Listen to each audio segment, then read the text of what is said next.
Hey, how's it going, everyone? Justin again. As always, thanks for watching my channel. Welcome back. Today we're talking about the 7 Chrysler products of 2013 to 2017 that you should avoid for various reasons. So some of you might be mechanically inclined, some of you might even be Chrysler techs, and for those of you that are Chrysler techs or mechanically inclined, some of these things may not bother you. However, if you're just a shopper or you're looking for a car and you're looking to buy a car between the era of 2013 and 2017, and it's a Chrysler product, some of these vehicles you might just want to avoid for various reasons. We're going to talk about my top 7 Chrysler products that you should avoid when buying them between 2013 and 2017. First one up, the Ram 1500. Alright, now I've made a comment in the past that I thought the 5.7 liter specifically in the Ram was the better engine to get because it had the least amount of issues. They had the 3 liter turbo diesel that they try to do that was the EcoBoost, and if you changed the oil and you didn't wait the full 5 minutes or 10 minutes for the oil to settle down to the bottom of the pan before you drained it, and then you put oil in and didn't wait 5 or 10 minutes for it to slowly trickle down to the bottom of the pan, you could take out the bottom crank, which is why I thought the 5.7 was the better engine to go. We'll talk about some of the reasons why the 3.6 has issues. No matter what product line you buy from them, 3.6 had issues. Okay, let's talk about some of the other reasons why you might want to avoid a 2013 to 17 Ram 1500. They had an airbag recall. We all know, or we should know, about the Takata airbag recall a few years back, where they had just hundreds of thousands of airbag recalls on a lot of Chrysler products, GM products, Honda I'm sure, Toyota I'm sure, but specifically talking about Chrysler, look, they did have an airbag recall for the driver airbag and the side airbag curtain. They had recalls out for those depending on how they laid them out. They also had headliner issues, which required the removal of the front glass windshield and then would have to be reinstalled. And then they had left rear axle wearing issues, so it would get prematurely worn, would have pits, or would get marred or scarred, depending on what number of axle tube that they used at that point in time would determine whether or not you needed to change out the axle, and then depending on where would determine whether or not you had to rebuild the rear end. So those are some things that you might want to avoid when considering buying a Ram 1500 in that era. 2013-2017 Chrysler Town & Country and Dodge Grand Caravan. Now again, we're talking about their cylinder heads, so oftentimes you might get a P0300, which is a multi-cylinder misfire.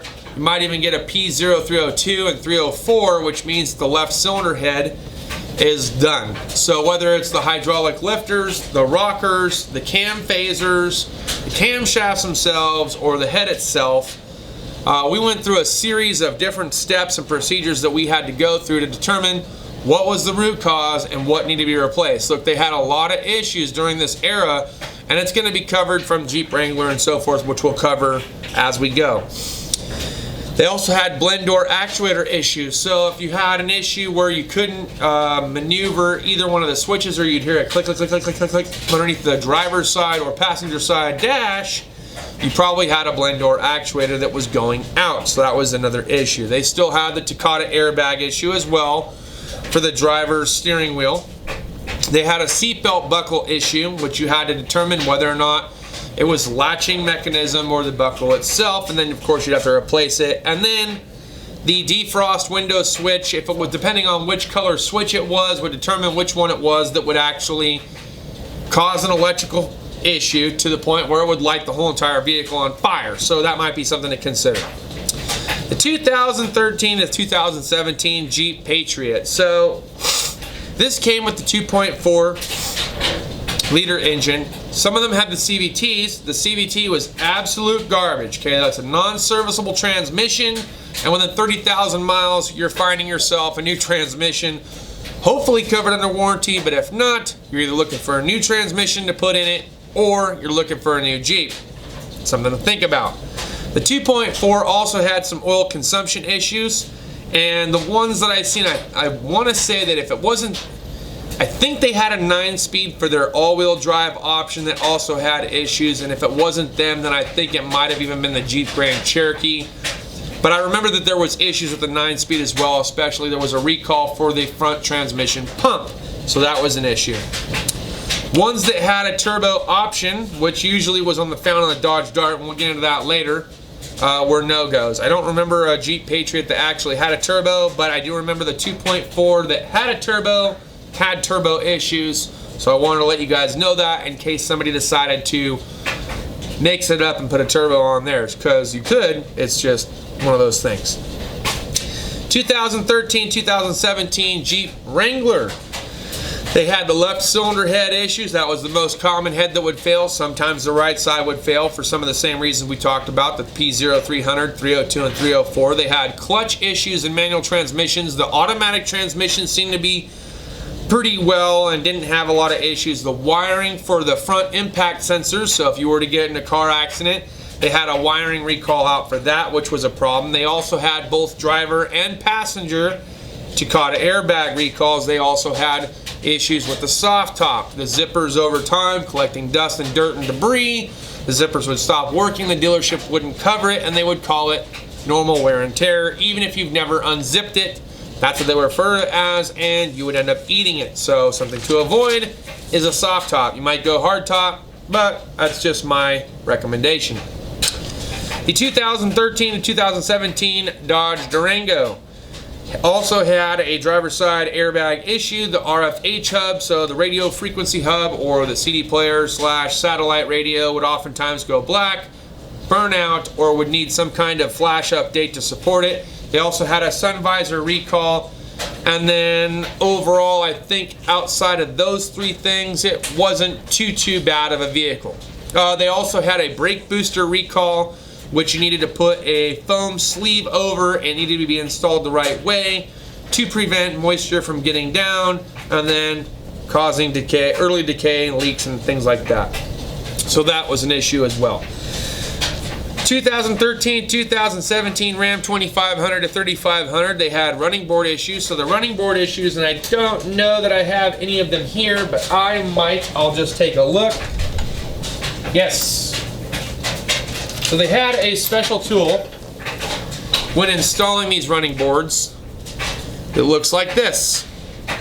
It's a little tiny hex nut followed by a series of washers and a bolt, and as you tighten this up it would expand this portion of the nut into the thin metal tin that they had inside the body where the running board would be placed, and then you would extract this, put the bolts in, and install it. The problem is if you're heavy, I would say if you weighed anything more than 150 pounds, okay, these things give out, they wear out, they fall down. Next thing you know, you cannot just simply replace it with another running board. You would need someone to either tack weld or weld something there to get the running board to stay installed, or get an aftermarket running board that wasn't incorporated by these specific fasteners. Otherwise, you need to replace the entire body, which no one's going to do. So that was a major issue. This is the tool that they had us use from factory to install it. It's a nut, it's a bolt, it's a spacer, it's a couple of washers. They expand, and let me just tell you, it is the worst design that they could have ever come up with. So that's one. They had a fuel pump wiring recall, and that is, oh no, I'm sorry, not fuel pump, fuel filter wiring recall, which is a simple process, but it was to make sure that you actually were getting the readings that you were supposed to be getting and not an offset reading or less voltage or amperage running through it. So the wires were a little bit thicker gauge and they would incorporate it. They also had a front suspension support bracket that you needed to drill, hog out, put more bolts in, etc. They would give us as Chrysler technicians some oversized drill bits that were a one-time use that we had to use to do it, and lifts did not support the weight of the vehicle. It is what it is, but that was an issue there. They had problems with the support bracket for the front suspension. They also had DEF issues, not just with the particular filter, but also with the tank and the sensors that go into the tank to determine how much DEF fluid you actually had. They had issues with that. And then tip-ems. Now tip-ems are bad in just about every single Chrysler product. If you've been using Chrysler for a long time, you know that their tip-ems and PCMs often go out for no reason or another. They just get shorted out really easily. They're very cheaply made. They often need software updates to stay up to date. Otherwise, you'll have issues to where the vehicle just won't run, start, drive at all, or you'll have drivability issues. Same thing with the TCM. The TCM is also terrible. You have to do software updates, because if you do the PCM, you're required to do the TCM, and if you don't do both at the same exact time, you run into shifting issues. It goes into limp-in mode, and the next thing you know, you can't drive anywhere, and it acts like a blown transmission when all in fact it needs a software update. So terrible, terrible design when it came to their software during that era. The next vehicle is a 2013 to 2017 Dodge Charger, Challenger, and I'm even going to throw the Chrysler 300 in this because they had a similar issues as well. The MDS solenoids on the 5.7, the camshafts would get eaten up depending on the lifters and the rockers and how things went. If they got locked up and seized up, they would embed themselves into the camshaft, running it flat. Next thing you know, the vehicle would run like crap or wouldn't run at all. They also had an alternator recall out, which was one of those things that would also cause an electrical fire, or it just wouldn't charge the battery on your car. So we had an alternator recall out. They also were notorious for having head gasket issues for whatever reason on these three particular vehicles. Not so much the 5.7 and the Ram, but the 5.7s for the 300s, the Challengers, and the Dodge Chargers. I had to do cylinder head gaskets, what seemed like pretty frequently enough for it to be an issue. The RFH hub, or the radio frequency hub, would also go out, black out, and then next thing you know, you were eating a $1,500 radio or going after market, because if you didn't give it covered under warranty, chances are you were going to need a new radio. That sucks. Airbags, passenger and driver airbags, Takata airbag recall. It is what it is. Last but not least, in our honorable mention would be the Dodge Dart. Just absolutely stay away from it. There's a reason why they made it for a short time early on, got rid of it, waited 20 or 30 years, brought it back, had it for a short time, got rid of it again. The Dodge Dart is absolutely like the worst car ever made. Don't even bother wasting your money on it. I would buy and now I'm not a huge fan of Daewoo, Hyundai, or Kia, but I would buy any one of those three over a Dodge Dart any day of the week. Those things are terrible. The turbos are shot. The 2.4 multi-air has oil consumption issues, head gasket issues. You got the electronic coolant temp sensor issue. You got an oil pressure sensor issue, which, by the way, which I might have forgotten to mention, the Jeep Wrangler also has an oil pressure sensor recall and issue as well. So if you find yourself with that code, chances are you actually just need a new sensor, because the sensors on those vehicles sucked as well. That's what I got from my top 7 list. I hope if you guys are out there window shopping and looking for a Chrysler product between 2013 and 2017, hopefully I covered some of the known issues that happened during that era while I was there at the Chrysler dealership before I left for the independent shop.